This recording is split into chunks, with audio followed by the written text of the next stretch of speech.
யோவான் அதிகாரம் 1. மூப்பனாகிய நான் சத்தியத்தின்படி நேசிக்கிற பிரியமான காயுவுக்கு எழுதுகிறதாவது: பிரியமானவனே, உன் ஆத்துமா வாழ்கிறது போல நீ எல்லாவற்றிலும் வாழ்ந்து சுகமாயிருக்கும்படி வேண்டுகிறேன்.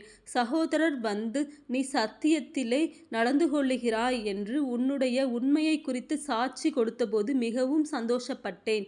என் பிள்ளைகள் சத்தியத்திலே நடக்கிறார்கள் என்று நான் கேள்விப்படுகிற சந்தோஷத்திலும் அதிகமான சந்தோஷம் எனக்கு இல்லை.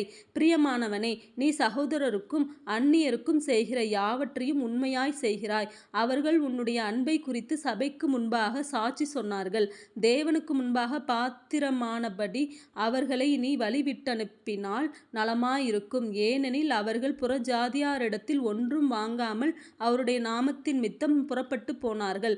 ஆகையால் நாம் சத்தியத்திற்கு உடன் வேலையாட்களாயிருக்கும்படி அப்படிப்பட்டவர்களை சேர்த்து கொள்ள கடனாளிகளாயிருக்கிறோம். நான் சபைக்கு எழுதினேன். ஆனாலும் அவர்களில் முதன்மையாயிருக்க விரும்புகிற தியோத்திரேப்பு எங்களை ஏற்றுக்கொள்ளவில்லை. ஆனபடியால் நான் வந்தால் அவன் எங்களுக்கு விரோதமாய் பொல்லாத வார்த்தைகளை அலப்பி செய்து வருகிற கிரியைகளை நினைத்து கொள்வேன். அவன் இப்படி செய்து வருவதும் போதாமல் தான் சகோதரரை ஏற்றுக்கொள்ளாமலிருக்கிறதுமன்றி ஏற்றுக்கொள்ள மனதாயிருக்கிறவர்களையும் தடை செய்து சபைக்கு புறம்பே தள்ளுகிறான்.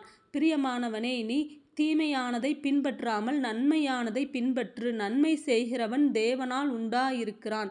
தீமை செய்கிறவன் தேவனை காணவில்லை. தேமேத்ரியு எல்லாராலும் நற்சாட்சி பெற்றதுமல்லாமல் சத்தியத்தாலும் நற்சாட்சி பெற்றவன். நாங்களும் சாட்சி கொடுக்கிறோம். எங்கள் சாட்சி மெய்யென்று அறிவீர்கள். எழுத வேண்டிய காரியங்கள் அநேகமுண்டு. ஆனால் மையினால் இறகினாலும் எழுத எனக்கு மனதில்லை.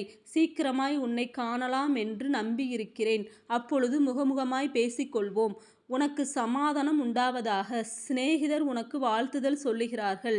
சிநேகிதரை பேர் பேராக வாழ்த்துவாயாக.